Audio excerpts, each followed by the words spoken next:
We make poor choices sometimes. Last week I got to taste probably the best halo-halo I've ever tasted. It was so creamy, tapos yung mga sangkap, piling-pili. Pag pinagsama-sama lahat yan at pag hinalo, napakasarap. And I was thinking, what makes that halo-halo so good?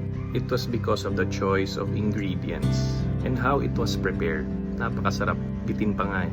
And I think it's a lot like life. We have to choose the right ingredients to make our life better. But often we make poor choices. May hinalo tayo sa ating buhay na ang resulta ay hindi maganda. O kung sa halo-halo pa, hindi malasa.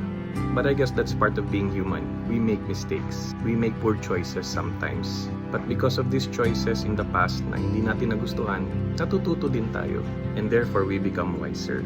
And like anyone who prepares good food or good desserts, there's like 100 or more mistakes that you have to go through para maabot mo yung tamang formula, yung tamang recipe, yung tamang panlasa. So be patient. You may have made wrong choices in the past, but now you'll make better ones. And then one day, masasabi mo, napakasarap ng buhay. Minsan magulo kasi halo-halo siya. Pero all in all, life is good. Ang mahalaga, in the choices we make, parating kasama si Lord. Kasi siya talagang nakakaalam sa right recipe, sa right mix. Because He is the author of life.